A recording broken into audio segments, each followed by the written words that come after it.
नमस्कार दोस्तों, स्वागत है आपका एक्सपेरिमेंट इन्फो में।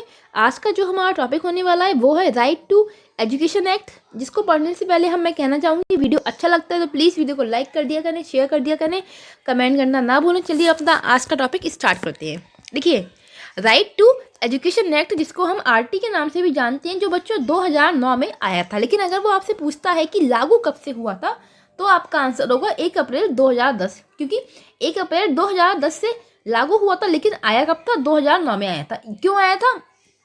क्योंकि जो बच्चे हैं, जो 6 से लेकर 14 वर्ष तक के बच्चे हैं, उनको पूर्ण जो शिक्षा है वो मिल सके, और उनका जो स्कूल है वो उनके घर के आसपास होना चाहिए। ये सारी चीज़ें इसमें बेसिक बोली गई थी, जिसको हम डिस्कस करेंगे। देखिए, India become one of the 135 country to make education a fundamental right. India 135 भी कंट्री बना था इसको, मतलब जो एजुकेशन होती है उसको फंडामेंटल राइट बनाने वाला। यानी कि इससे पहले 134 देश ऐसे थे जिन्होंने शिक्षा को क्या बना दिया था?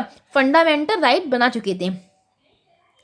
देखिए, the right of children to free and compulsory education, जिसको हम हिंदी में कहते हैं निःशुल्क एवं अनिवार्य बाल शिक्षा अधिकार, जिसमें कहा गया कि 6 से लेकर 14 वर्ष तक के बच्चों को मुफ्त शिक्षा का अधिकार है, जिससे कि हर बच्चा पढ़ सके और किसी भी वजह से कोई बच्चा स्कूल आने से वंचित ना रहे।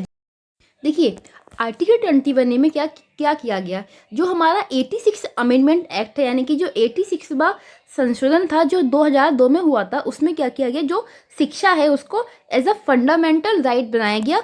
आर्टिकल 45 से निकाल के हमने इसको आर्टिकल 21 में डाल दिया, और जिसमें क्या था? 6 से 14 वर्ष तक के बच्चों के लिए फ्री एजुकेशन की बात थी। तो आर्टिकल 21 हमारा ये कहता है कि जो राइट टू एजुकेशन है वो क्या है? बच्चे का फंडामेंटल राइट है, जो आप उससे नहीं छीन सकते। और ये हुआ कब था? 86 जो अमेंडमेंट एक्ट है उसके द्वारा 2002 में किया गया। उससे पहले बच्चों ये जो था हमारा लॉ, ये हमारा डीपीएसपी में था, यानी कि जो नीति निर्देशक तत्व होते हैं उसमें जो आर्टिकल 45 था उसमें हमारा यही वाला लॉ मेंशन था। लेकिन तब वो एक फंडामेंटल राइट नहीं था। लेकिन फिर हमने बाद में 2002 में डीपीएसपी से निकाल के इसको आर्टिकल 21A में डाल दिया। तब से ये हमारा एज अ फंडामेंटल राइट बन गया कि हर बच्चा शिक्षा को पा सके। तो अगर वो आपसे पूछता है कि आर्टिकल 21A का जो बेस है, जो आधार है, वो क्या है, तो आपका आंसर होगा आर्टिकल 45। इसलिए हम आर्टिकल 45 को क्या मानते हैं? आर्टिकल 21A का आधार मानते हैं। अब देखिए, इसमें एक और बात थी कि जो स्पेशल कैटेगरी के बच्चे होंगे, यानी कि दिव्यांग बच्चे हैं, उनके लिए जो उम्र थी वो 6 से लेकर 18 वर्ष निश्चित की गई। नॉर्मल बच्चों के लिए 6 से लेकर 14 वर्ष।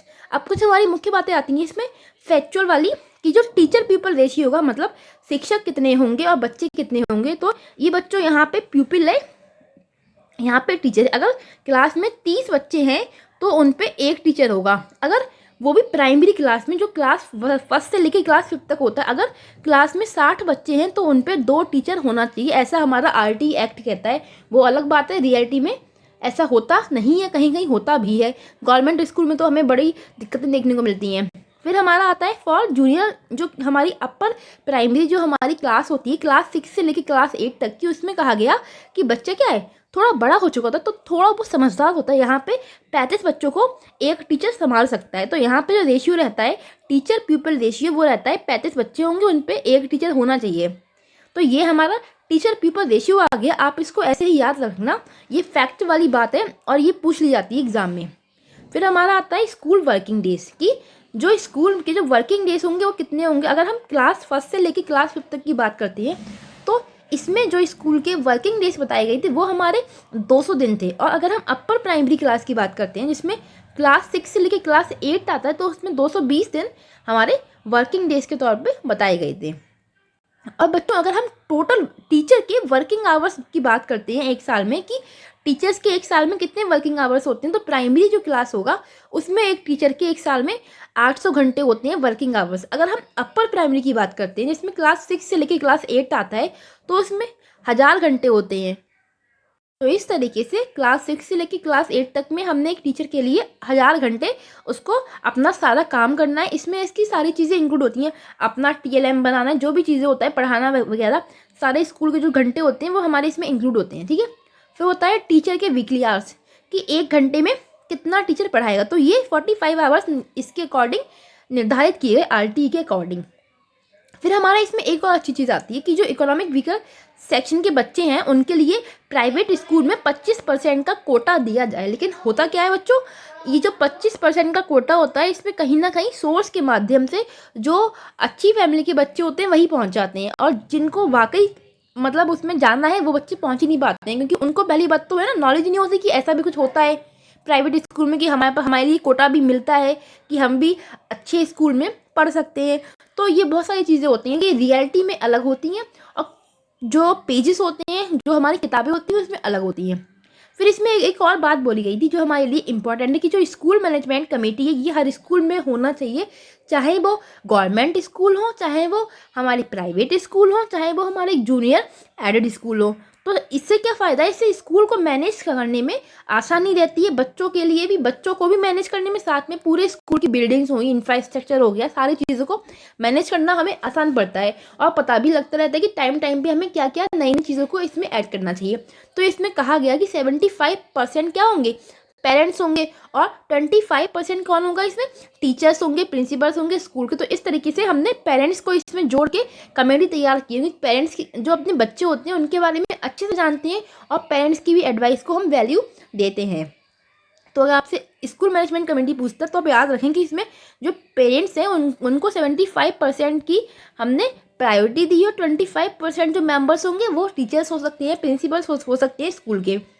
फिर आता है बच्चों एक और इम्पॉर्टेंट चीज़ की, जब बच्चा क्लास 1 से लेकर क्लास 5 तक होगा तो जो स्कूल है वो बच्चे के घर से मात्र 1 किलोमीटर की दूरी के अंदर ही होना चाहिए। 1 किलोमीटर की दूरी के बाहर अगर स्कूल है तो गलत है, जिससे कि हर बच्चा आसानी से स्कूल में पहुंच जाए। वरना क्या होता है, गाँव में अगर दूर स्कूल होगा तो लड़कियों को तो लोग भेजते ही नहीं है स्कूल में, कि लड़की है इतना दूर स्कूल कैसे जा सकती है, कोई समस्या ना हो जाए रास्ते में। तो इसलिए कहा गया कि कक्षा 1 से लेकर कक्षा 5 तक जो बच्चे के घर से जो स्कूल की दूरी हो वो 1 किलोमीटर के अंतर ही होनी चाहिए। अगर हम बात करते हैं क्लास 6 से लेकर क्लास 8 तक की अपर प्राइमरी की, तो उसमें कहा गया कि जो बच्चे के घर से जो स्कूल की दूरी है वो स्कूल 3 किलोमीटर की रेंज के अंदर होना चाहिए, यानी कि 1st to 5th में हमारा 1 किलोमीटर की रेंज के अंदर हो, और 6 to 8 में हमारा 3 किलोमीटर की रेंज के अंदर हो। तो इस तरीके से कुछ बातें थी इसके अंदर जो कही गई। कुल मिला के हमारा मेन मुद्दा था कि हर बच्चा शिक्षा पास तक के, और उसके लिए बुक्स हुई या फिर यूनिफॉर्म हुई, हर चीज़ को हम अरेंज कर पाएँ जिससे कोई भी बच्चा शिक्षा से वंचित ना रह सके, क्योंकि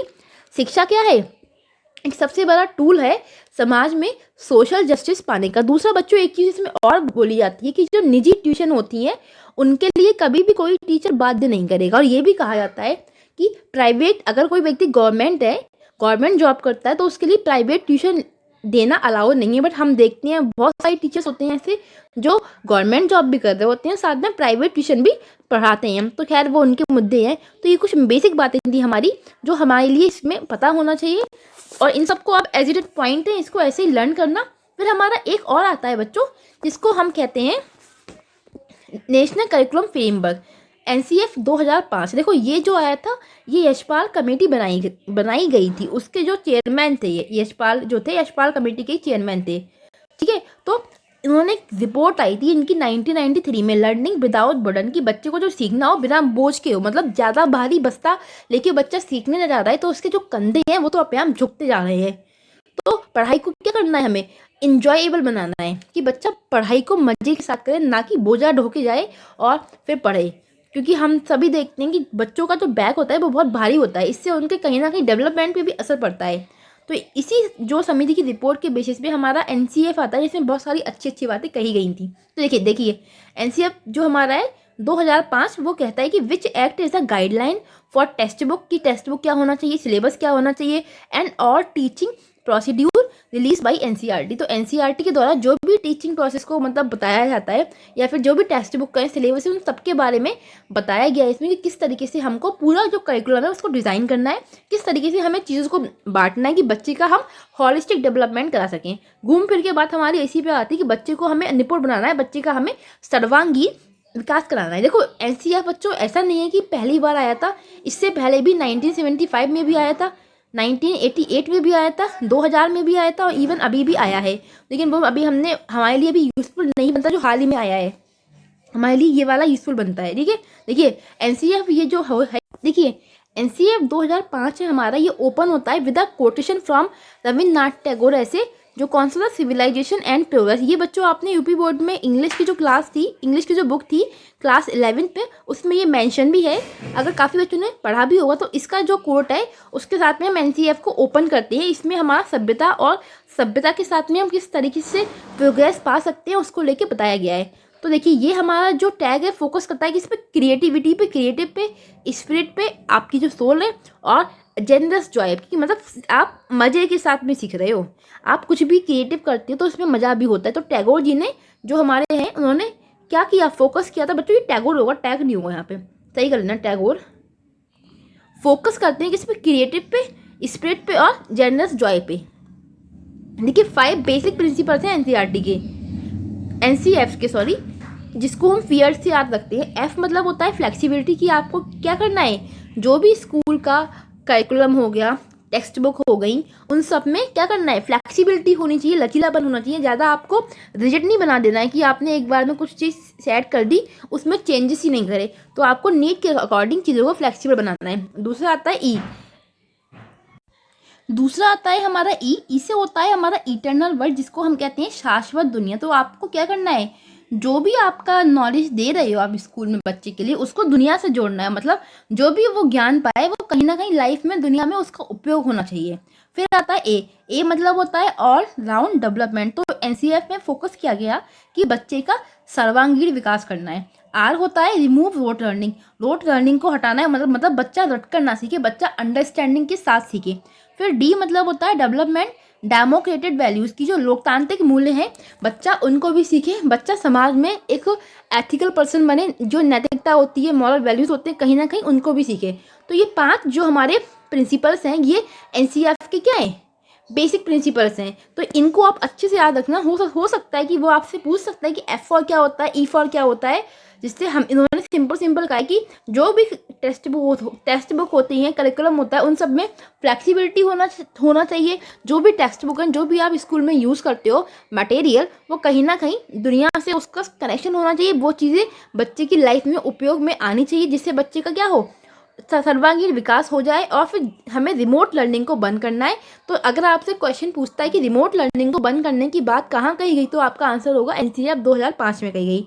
और डेवलपमेंट कराना है डेमोक्रेटेड वैल्यूज़ का, मतलब कुल मिला के बच्चे को एक आपको गुड सिटीजन बनाना है, जो लाइफ में कुछ कर भी पाए और दुनिया में भी अच्छे से रह पाए। फिर हमारा ये कुछ फैक्ट वाली बातें हैं कि NCF 2005 का जो आधार है बच्चों, वो क्या है, कंस्ट्रक्टिविज्म है, यानी कि रचनावाद। जितने भी हमारे कंस्ट्रक्टिविस्ट जैसे वाइगोत्स्की हो गए, प्याजे हो गए, ये सब क्या है, कंस्ट्रक्टिविस्ट में तो आते हैं, तो रचनावाद के समर्थक हैं। तो इस हमारा जो NCF है 2005, इसका भी जो आधार है वो रचनावादी है, कि तभी हमारा जितनी भी बातें NCF है वो कहीं ना कहीं हमने प्याजे वाइगोत्स्की में पढ़ी कि बच्चे को क्या है, अपनी नॉलेज को खुद से कंस्ट्रक्ट करने दो, तब वो अच्छे से चीज़ को बेटर अंडरस्टैंडिंग के साथ भी सीखता है, बजाय उसको रटाने के।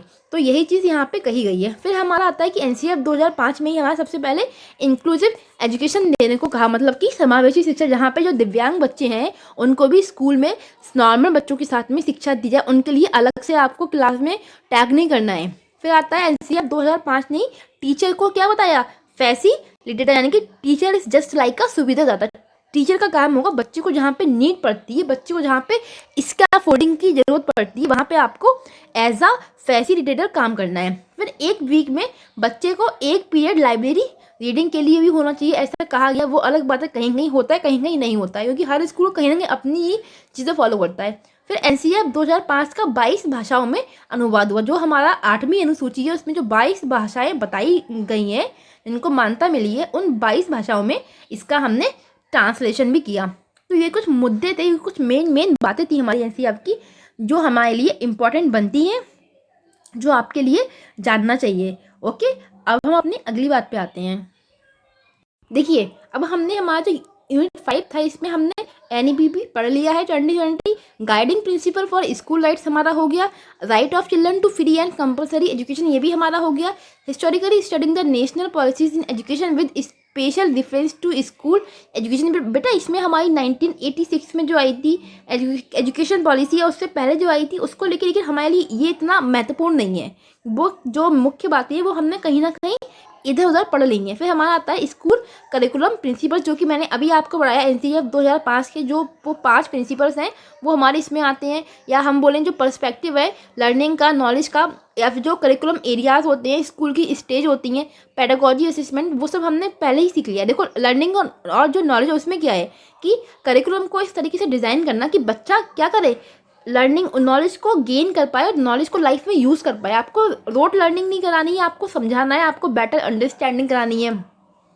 करिकुलर एरिया क्या है कि पढ़ाई के साथ साथ जो बाकी की एक्टिविटीज़ होती हैं वो भी उसमें समाहित होना चाहिए। बच्चे का हमें ओवरऑल डेवलपमेंट कराना है, इसलिए जितने भी जो हमारे एक्सपेक्ट होते हैं, हमारे जो साथ में हम खेल कूद होता है या फिर बाकी जो कॉम्पिटिशन होते हैं, वो सब क्या है हमारी पढ़ाई का हिस्सा होते हैं। तो वो सब चीज़ें होती रहनी चाहिए स्कूल में। इससे क्या होता है बच्चे की जो पूरा जो बच्चे का सर्वांगीण विकास है वो अच्छे ढंग से होता है। फिर क्या था स्कूल स्टेजेस जो हमने पढ़ी हैं ऑलरेडी, और पेडागोजी असिस्मेंट क्या है जो हमारी NEP 2020 वो कहती है कि असिस्मेंट को हमें साल में 2 बार तो कराना चाहिए, ना कि सिर्फ 1 बार कराना चाहिए। जैसे यूनिवर्सिटी वगैरह होती हैं कहीं कहीं पे सिर्फ 1 बार होता है।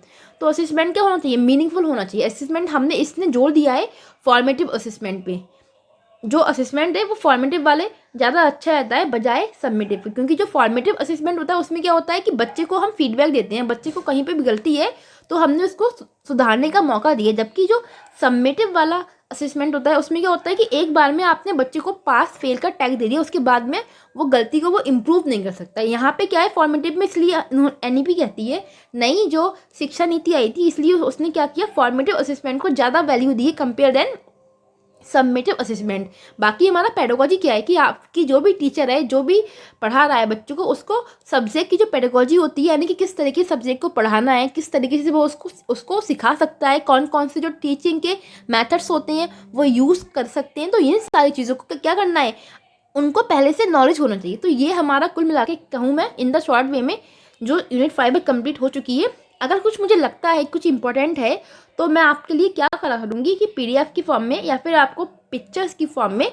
अपने टेलीग्राम पे डाल दूँगी। जैसे 1-2 चीज़ें, जैसे कोठारी आयोग हो गया या फिर हमारी 1-2 चीज़ें हैं, तो जस्ट इसको आप ऐसा ओवरव्यू के तौर पे हल्का सा पढ़ लेना। मैं मेरे अपने नोट्स हैं, मैं वो आपके साथ में शेयर कर दूँगी। एंड इसके साथ में ही देखिए, अब हमने हमारा जो यूनिट 5 था इसमें हमने NEP भी पढ़ लिया है 2020। Guiding principle for school rights हमारा हो गया। Right of children to free and compulsory education ये भी हमारा हो गया। Historically studying the national policies in education with special reference to school education. बेटा इसमें हमारी 1986 में जो आई थी एजुकेशन पॉलिसी है, उससे पहले जो आई थी उसको लेकर, लेकिन हमारे लिए ये इतना महत्वपूर्ण नहीं है। वो जो मुख्य बातें हैं वो हमने कहीं ना कहीं इधर उधर पढ़ लेंगे। फिर हमारा आता है स्कूल करिकुलम प्रिंसिपल, जो कि मैंने अभी आपको पढ़ाया NCERT 2005 के जो वो 5 प्रिंसिपल्स हैं वो हमारे इसमें आते हैं। या हम बोलें जो पर्सपेक्टिव है लर्निंग का, नॉलेज का, या फिर जो करिकुलम एरियाज होते हैं, स्कूल की स्टेज होती हैं, पेडागोजी असेसमेंट, वो सब हमने पहले ही सीख लिया। देखो लर्निंग और जो नॉलेज है उसमें क्या है कि करिकुलम को इस तरीके से डिज़ाइन करना कि बच्चा क्या करे, लर्निंग नॉलेज को गेन कर पाए और नॉलेज को लाइफ में यूज़ कर पाए। आपको रोट लर्निंग नहीं करानी है, आपको समझाना है, आपको बेटर अंडरस्टैंडिंग करानी है। करिकुलर एरिया क्या है कि पढ़ाई के साथ साथ जो बाकी की एक्टिविटीज़ होती हैं वो भी उसमें समाहित होना चाहिए। बच्चे का हमें ओवरऑल डेवलपमेंट कराना है, इसलिए जितने भी जो हमारे एक्सपेक्ट होते हैं, हमारे जो साथ में हम खेल कूद होता है या फिर बाकी जो कॉम्पिटिशन होते हैं, वो सब क्या है हमारी पढ़ाई का हिस्सा होते हैं। तो वो सब चीज़ें होती रहनी चाहिए स्कूल में। इससे क्या होता है बच्चे की जो पूरा जो बच्चे का सर्वांगीण विकास है वो अच्छे ढंग से होता है। फिर क्या था स्कूल स्टेजेस जो हमने पढ़ी हैं ऑलरेडी, और पेडागोजी असिस्मेंट क्या है जो हमारी NEP 2020 वो कहती है कि असिस्मेंट को हमें साल में 2 बार तो कराना चाहिए, ना कि सिर्फ 1 बार कराना चाहिए। जैसे यूनिवर्सिटी वगैरह होती हैं कहीं कहीं पे सिर्फ 1 बार होता है। तो असिस्मेंट क्या होना चाहिए, मीनिंगफुल होना चाहिए। असिस्मेंट हमने इसने जोड़ दिया है फॉर्मेटिव असिस्मेंट पे। जो असेसमेंट है वो फॉर्मेटिव वाले ज़्यादा अच्छा रहता है बजाय सबमिटिव, क्योंकि जो फॉर्मेटिव असेसमेंट होता है उसमें क्या होता है कि बच्चे को हम फीडबैक देते हैं, बच्चे को कहीं पे भी गलती है तो हमने उसको सुधारने का मौका दिया। जबकि जो सबमिटिव वाला असेसमेंट होता है उसमें क्या होता है कि एक बार में आपने बच्चे को पास फेल का टैग दे दिया, उसके बाद में वो गलती को वो इम्प्रूव नहीं कर सकता। यहाँ पे क्या है फॉर्मेटिव में, इसलिए NEP कहती है नई जो शिक्षा नीति आई थी, इसलिए उसने क्या किया फॉर्मेटिव असेसमेंट को ज़्यादा वैल्यू दी कंपेयर देन सबमिटिव असेसमेंट। बाकी हमारा पेडागोजी क्या है कि आपकी जो भी टीचर है, जो भी पढ़ा रहा है बच्चों को, उसको सब्जेक्ट की जो पेडागोजी होती है, यानी कि किस तरीके से सब्जेक्ट को पढ़ाना है, किस तरीके से वो उसको सिखा सकता है, कौन कौन से जो टीचिंग के मेथड्स होते हैं वो यूज़ कर सकते हैं। तो ये सारी चीज़ों को क्या करना है, उनको पहले से नॉलेज होना चाहिए। तो ये हमारा कुल मिला के कहूँ मैं इन द शॉर्ट वे में जो यूनिट 5 कंप्लीट हो चुकी है। अगर कुछ मुझे लगता है कुछ इंपॉर्टेंट है तो मैं आपके लिए क्या करा करूँगी कि PDF की फॉर्म में या फिर आपको पिक्चर्स की फॉर्म में